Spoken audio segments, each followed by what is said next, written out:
I grew up in a small town in North Mississippi, and as a child loved dance and studied dance really all my life, so it was a big part of my life.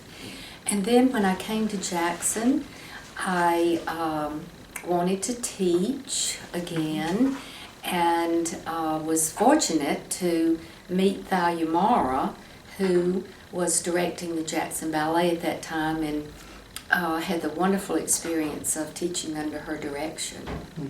Thalia actually was born in Chicago, but she had her career, as a younger woman all over the world, but she had some just incredible stories to tell. And she studied, even as a young girl, in I think it was France that she told me that. And so she basically had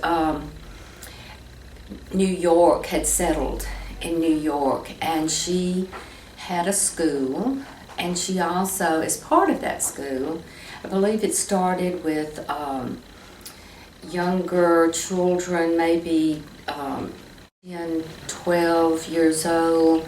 It was also, they offered academic schooling, and it was like a boarding school, but it was also for the arts. So you came there with the intention that you were going to study dance, and you had your academic studies also there. Sold her school, and she came to Jackson, Mississippi, to direct the Jackson Ballet, and just really fell in love with the community and the city.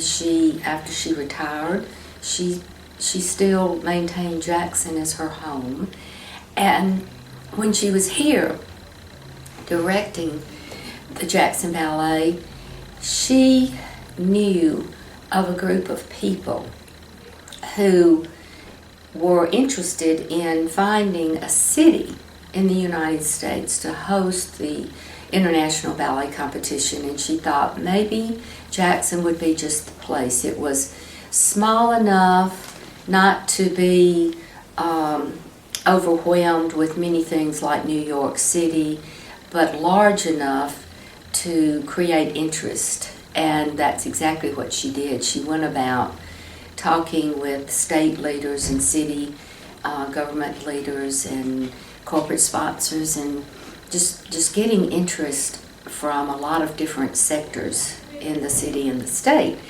And I think anyone who knows Thalia, who knew her, would kind of chuckle, because she was a very determined lady who didn't readily take no for an answer. And I think probably to her, it probably happened a little easier than it might have from someone else. She literally sold that story, that possibility of having it in Jackson, to people who had no earthly idea what this international ballet competition was going to be. And it was a success.